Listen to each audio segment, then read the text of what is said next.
إن الحمد لله نحمده ونستعينه ونستهديه ونستغفره ونعوذ به من شرور أنفسنا وسيئات أعمالنا من يهده الله فلا مضل له ومن يضلل فلا هادي له أشهد أن لا إله إلا الله وحده لا شريك له وأشهد أن سيدنا ونبينا محمدا عبده ورسوله من لا نبي بعده اللهم صل وسلم على سيدنا محمد مفتاح باب رحمة الله عدد ما في علم الله صلاة وسلاما دائمين بدوام ملك الله وعلى آله وصحبه اللهم رب اشرح لي صدري ويسر لي أمري واحلل عقدة من لساني يفقه قولي سبحانك لا علم لنا إلا ما علمتنا إنك أنت العليم الحكيم اللهم ارزقنا فهم النبيين وحفظ المرسلين وإلهام الملائكة المقربين اللهم أغننا بالعلم وزينا بالحلم وأكرمنا بالتقوى وجملنا بالعافية اللهم لا سهل إلا ما جعلته سهلا وأنت تجعل الحزن إذا شئت سهلا لا حول ولا قوة إلا بالله العلي العظيم والحمد لله رب العالمين.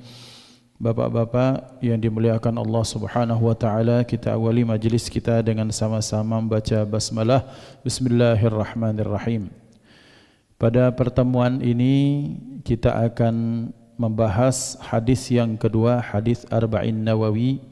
Tapi sebelumnya saya izinkan kami untuk menyampaikan salam ta'zim kepada Ketua Masjid Baitur Rahman Bang Raya, Bapak Profesor Dr. Haji Najib Asmani beserta kru.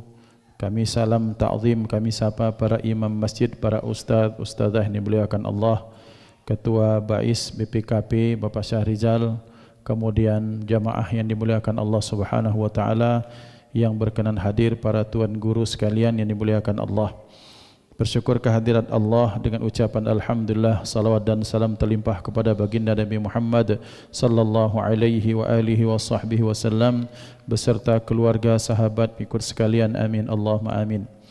Bapak-bapak yang dimuliakan Allah Subhanahu wa taala, hadis kita pada hari ini adalah hadis yang kedua, yaitu hadis Arba'in Nawawiyah, adalah hadis yang dikumpulkan oleh Al-Imam An-Nawawi. Bahwa ikhwan dimuliakan Allah Subhanahu wa taala, agama ini perkara yang kita tidak sekadar menunggu saja, tapi harus kita upayakan, kita harus belajar, kita harus bermujahadah bahwa segala sesuatu itu ada harganya.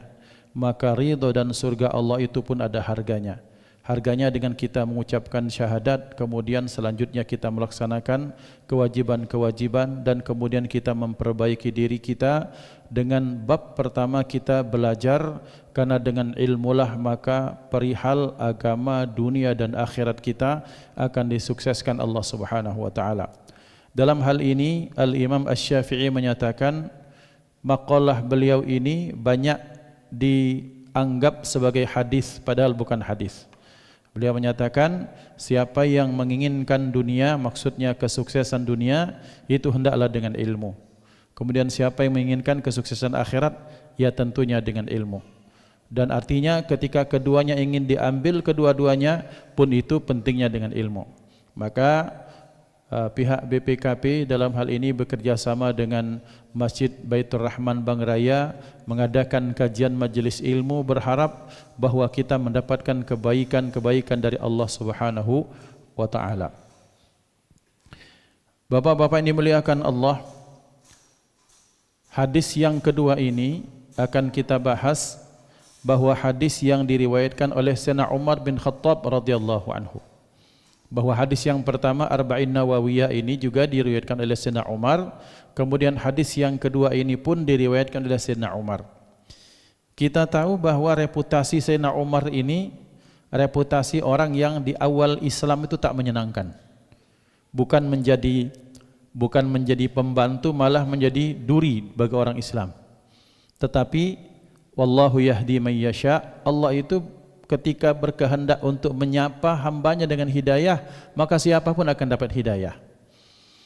Maka pentingnya kita untuk minta hidayah kepada Allah sampai kita mati. Allahumma inna nas'alukal huda wat tuqa wal afafa wal ghina.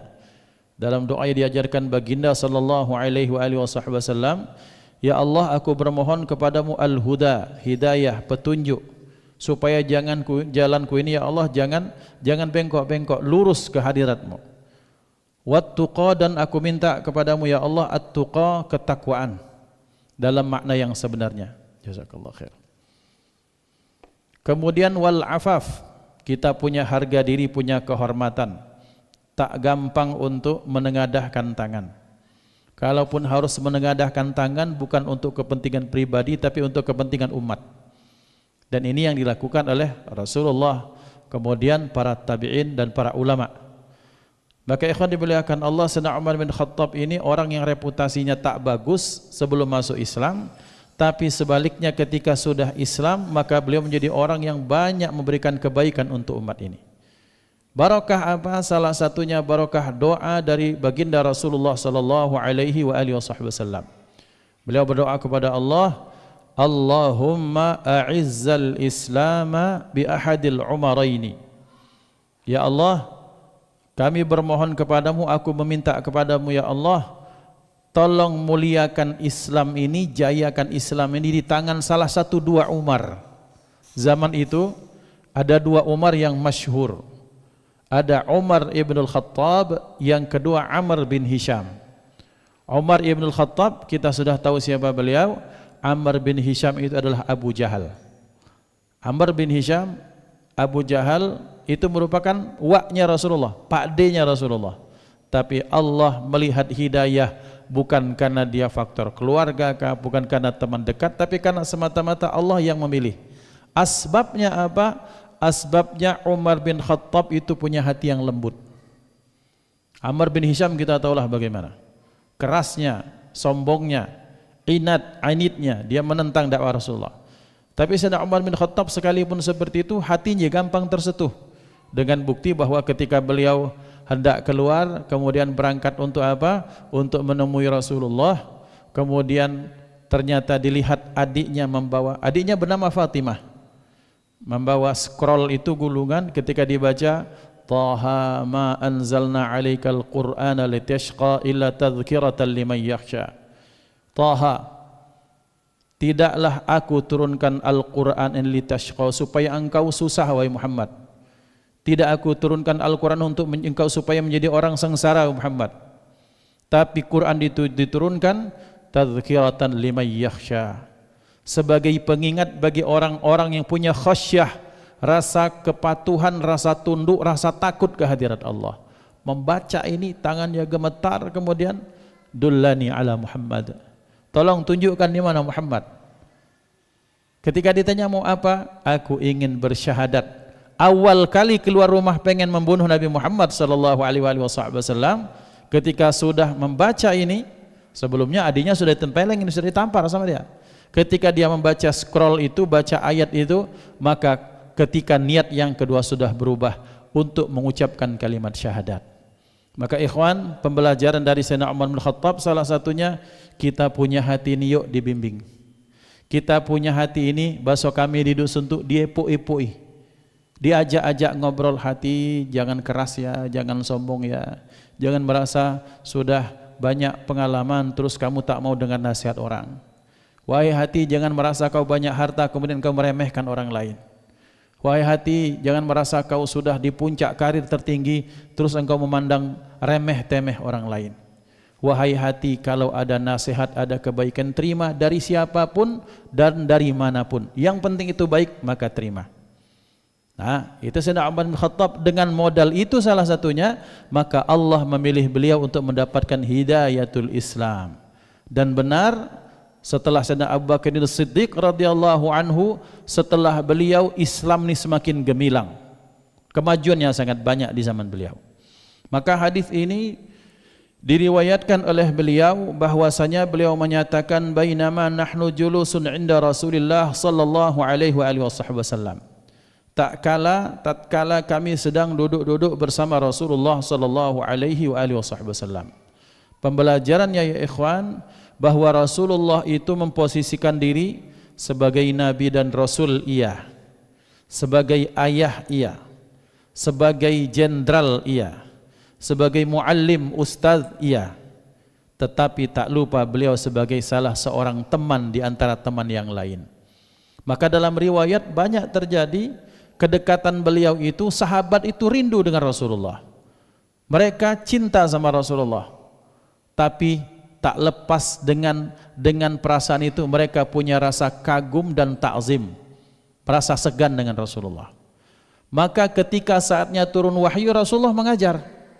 Ketika saatnya beliau ingin menjelaskan sesuatu, Rasulullah mengajar, para sahabat diam. Tapi dalam banyak kesempatan yang lain, kemudian ternyata Rasul itu mendiam mendengarkan cerita sahabat, celotehan sahabat. Maka ikhwah dimuliakan Allah, diceritakan oleh Sayyidina Zaid bin Thabit radhiyallahu anhu. Siapa di antara kami ini yang dekat dengan Rasulullah? Ini orangnya nih, kata beliau. Ini ceritanya ini. Membahas kita tuh ngambok, tapi dalam makna yang positif. Beliau memamerkan, pengen nunjukkan bahwa beliau juga orang dekat dengan Rasulullah. Aku ini, kata Sayyidina Zaid bin Thabit, rumahku dekat dengan Rasulullah. Kalau ada wahyu, maka aku adalah orang yang dipanggil untuk mencatat wahyu. Maka beliau dikenal sebagai katibu wahyi Rasulullah, pencatat wahyu Rasulullah sallallahu alaihi wasallam. Tapi beliau itu sekalipun begitu, kata Zaid bin Thabit, ketika kami sedang duduk-duduk, maka beliau lebih banyak diam. Diam untuk apa? Untuk mendengarkan cerita para sahabat. Kami dulu pernah cerita tentang bagaimana tentang keluarga, beliau ikut menimpali. Bicara tentang masakan istri kami di rumah, beliau ikut berkomentar. Bahkan terkadang kami sering menceritakan kebodohan kami di masa jahiliyah dulu sebelum masuk Islam. Menbaso kita ini banyak gawe tak renang, tertawa kami, Rasul itu kami tertawa, beliau tersenyum sampai kelihatan ini taring beliau. Saking artinya senyum lebar. Beliau banyak mendengar. Nah, artinya beliau membangun kedekatan tuh seperti itu. Jadi bukan pemimpin yang baik itu berjarak, kemudian orang harus takut dengan beliau, tidak. Harus dikawal dengan orang banyak, tidak. Dalam sejarah Khulafaur Rasyidin tidak pernah memberlakukan itu. Menunjukkan betapa ternyata beliau orang yang sangat merakyat, membumi, down to earth. Beliau tidak menjadi orang yang mentang-mentang, ya. Nah, ketika kami sedang duduk-duduk itu, idh tala'a dhata yaumin idh tala'a alaina rajulun syadidu bayadhi thiyabi syadidu sawadi sya'ari. Pada satu hari ketika kami sedang duduk-duduk, tiba-tiba hadir di depan kami itu, tiba-tiba plok muncul, kira-kira gitu. Orang yang rambutnya hitam, sangat hitam, bajunya putih, sangat putih, tidak kelihatan bekas perjalanan dari orang ini. Wala ya'rifuhu minna ahadun, sementara kami tidak ada yang kenal dengan beliau. Maknanya adalah ini orang wajahnya tak ada yang kami kenal. Di antara kami tidak ada yang mengenalnya. Tapi kalau kami tak kenal, kalau berarti dia orang jauh dong, orang jauh. Tapi ketika dilihat ternyata kalau jauh kan mesti bajunya lecek, kemudian rambutnya berdebu, kemudian bajunya mungkin kumal, tak kelihatan bajunya sangat putih, kemudian yang rambut sangat hitam. Syekh Usamah Al-Azhari mengomentari hadis ini, bapak-bapak, sangat menarik. Bahwa ternyata bab dari satu atau dua baris hadis ini menggambarkan luar biasa kepada kita. Kenapa? Syadidu sawadi sya'ri, rambut sangat hitam. Dijelaskan hadis-hadis tentang uban, hadis-hadis tentang bagaimana hukum ini. Jadi ternyata setiap kalimat yang dikeluarkan sahabat itu menjadi sumber ilmu bagi orang-orang setelahnya. Kemudian bajunya sangat putih, artinya Islam sangat menyenangi kebersihan. At-tahuru syatrul iman, bahwa bersuci itu sebagian daripada iman. Ada ungkapan yang mirip, an-nadhafatu minal iman, kebersihan sebagian daripada iman. Ini bukan hadis, bukan. Yang hadis itu at-tahuru syatrul iman, bersuci itu sebagian daripada iman.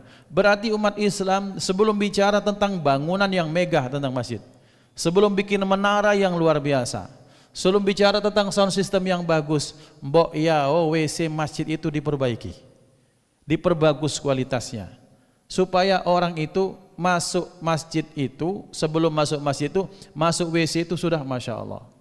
Tadi ini masjid ini menjadi percontohan. Bagaimana beliau pernah cerita, pokoknya Ustadz, Pak Ketua Masjid, Profesor Dr. Haji Najib Asmani, pokoknya saya pengen masjid ini menjadi percontohan kamar mandi MCK paling bagus. Dan itu merupakan sunnah Rasulullah.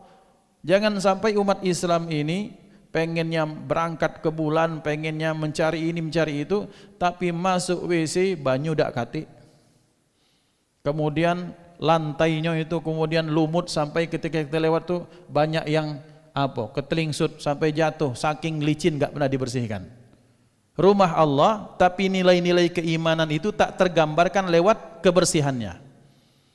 Jadi di sini itu sudah digambarkan bahwa Islam itu menyenangi orang yang tampilnya bagus.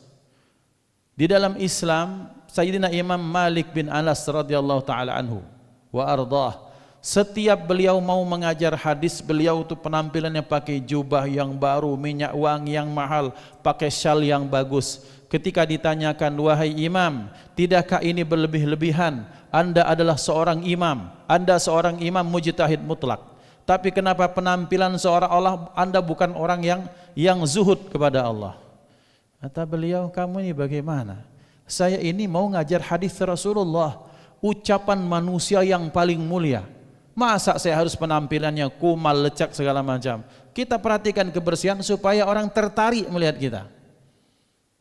Satu saat ya ikhwan, datang seseorang, ujuk-ujuk, kemudian dia apalah istilahnya, membasuh kita pelempang nih ngontani Sayyidina Hasan bin Ali, cucu Rasulullah.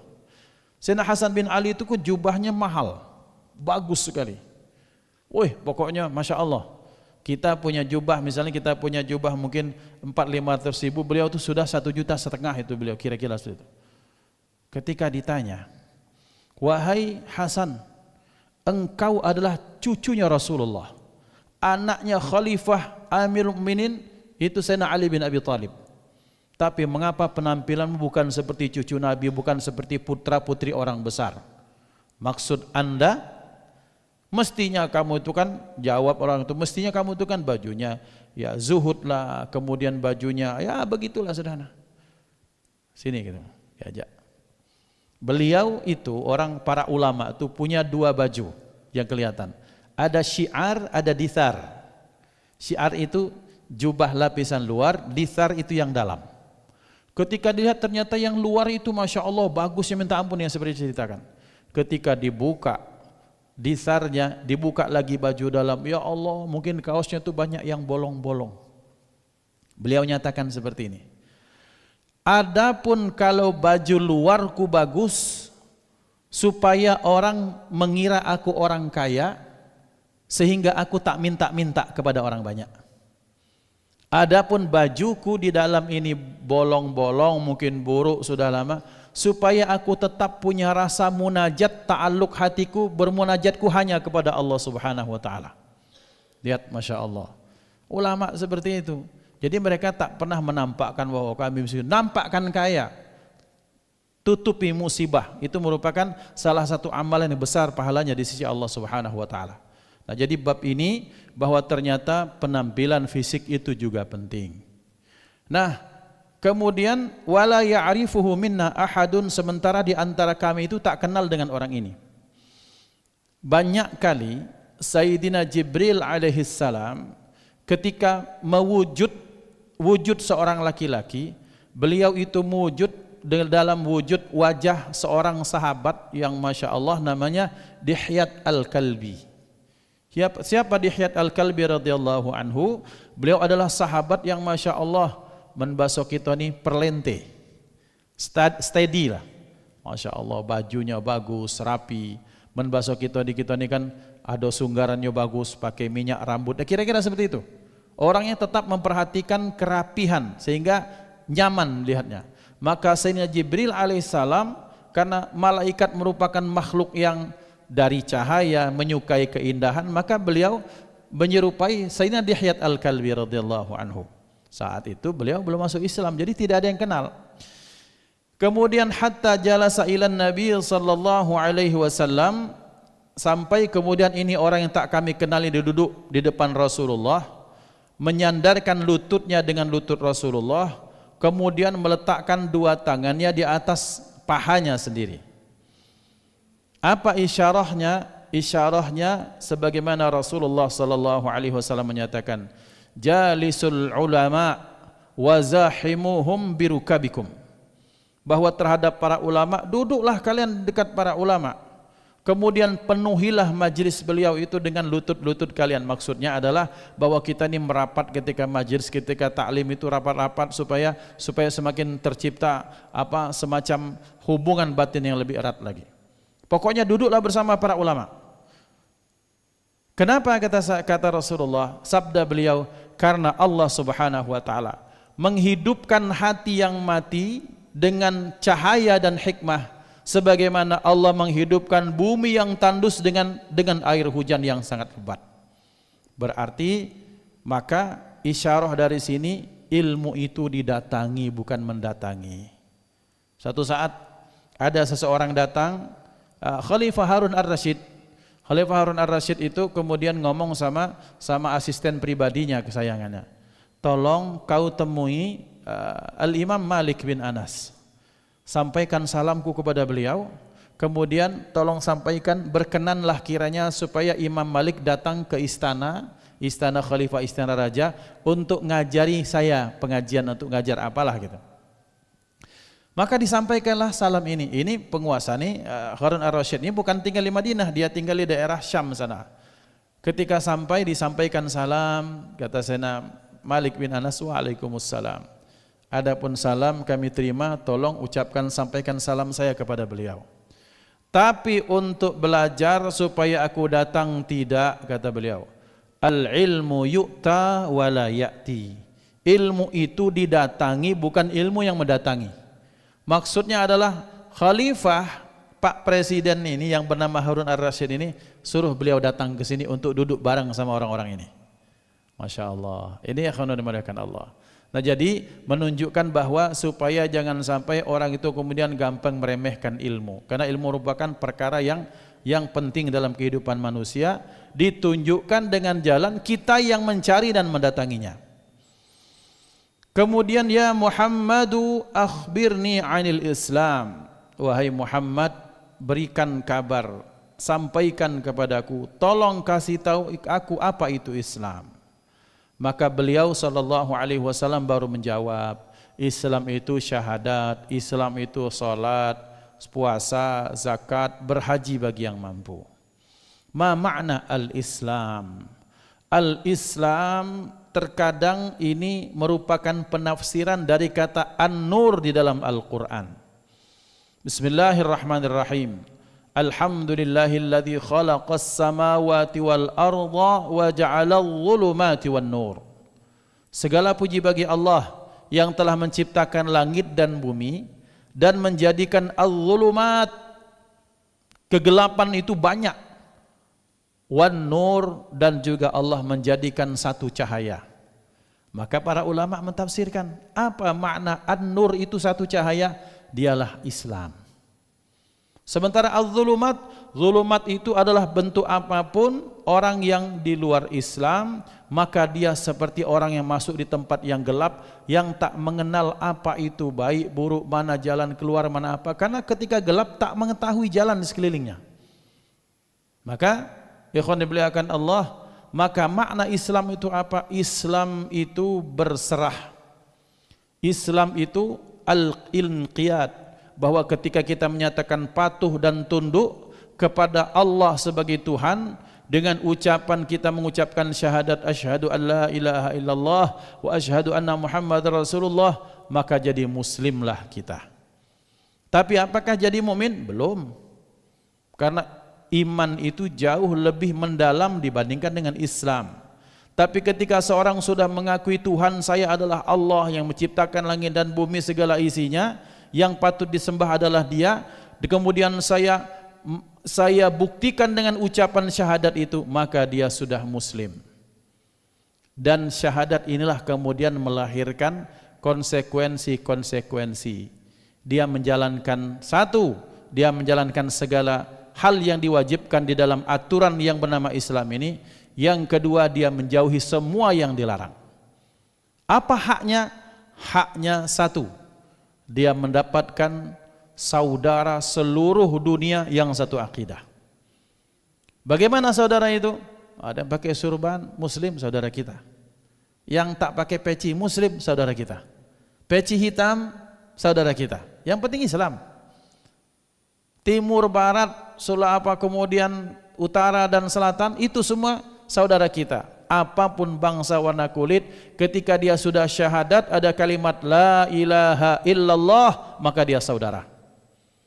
Kalau dia saudara, maka berarti dia sudah berhak mendapatkan doa dari kita. Maka tiap hari Allahumma ighfir lil muslimin wal muslimat wal mu'minin wal mu'minat. Di mana ya ikhwan cari orang yang mau mendoakan orang yang tak dia kenal kecuali Islam?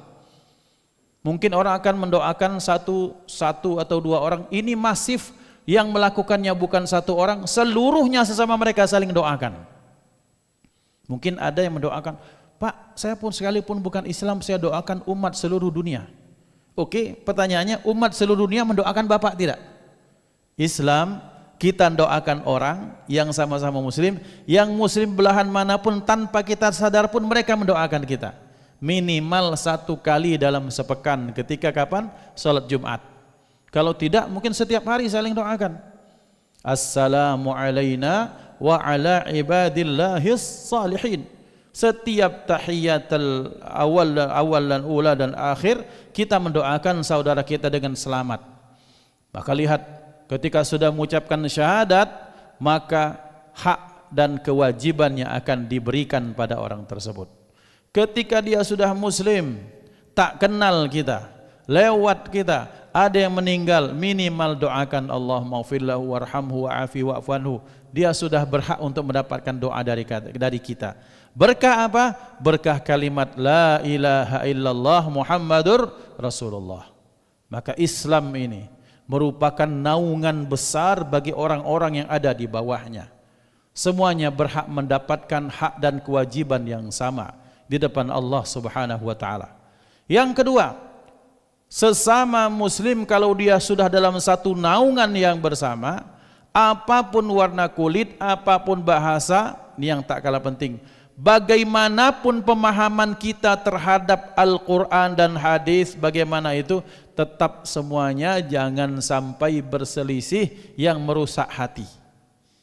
Wajar orang bilang, pindang kami, pindang meranjat, Pak kami, ya kita terima. Ada orang pegagan, kami ada juga pindang pegagan. Orang murah dah galak kalah, kami ada pindang musirawas, tetap sikok dalam naungan pindang Sumatera Selatan. Jangan sampai kemudian yang ini bikin masjid sendiri, yang ini bikin kelompok sendiri, tak mau baku tegur. Nah, disinilah satu pihak yang senang kalau kita seperti itu. Siapa? Iblis, setan, dajjal, dan yang sekelompok dengan mereka. Saya ulangi lagi. Kalau kita sudah terjebak dengan ananiyah kelompok, fanatisme kelompok, mazhab, pendapat, apapun itu, yang menyebabkan kemudian hati kita rusak, kita saling caci maki, mungkin tidak di luar tapi mungkin di medsos kita saling serang, yang tepuk tangan iblis, bala tentaranya, serta anak kesayangannya Dajjal, dan umat-umat yang dinaungi oleh makhluk-makhluk itu. Kalau pengen bikin iblis senang, ya silahkan sudah. Bermusuhanlah satu sama lain, pecahlah kalian satu sama lain, merasa lebih baiklah kalian satu sama lain dibanding yang lain. Kita semakin bikin senang iblis. Itu saja, saudara. Sederhana hidup ini. Kita mau menyenangkan Allah dan Rasulnya atau menyenangkan iblis dan bala tentaranya. Maka satu kata, kalau kita dalam naungan atap besar bernama Islam, apapun perbedaannya, tetap Tuhan kita adalah Allah, kiblat kita tetap satu, kitab kita satu. Berbedanya mungkin Allahu Akbar begini, Allahu Akbar begini, Allahu Akbar begini, tapi tetap Rabbuna Allah, Tuhan kita adalah Allah Subhanahu wa taala, dan Nabi kita Nabi Muhammad sallallahu alaihi wa alihi wasallam. Kemudian selanjutnya wa tuqimas shalah, itu pembahasan terakhir. Mendirikan salat, apa makna mendirikan? Mendirikan tidak sekedar mengerjakan, tapi mendirikan itu mengerjakan dengan bi asyratiha wa arkaniha wa sunaniha wa adabiha. Bahwa ketika kita mendirikan salat, artinya mengerjakan salat yang diawali dengan ilmu tentang salat itu. Sehingga kita tahu rukunnya apa, syaratnya apa, wajibnya apa, sunnah-sunnahnya apa, kemudian makruhnya apa, yang membatalkannya apa, adabnya apa.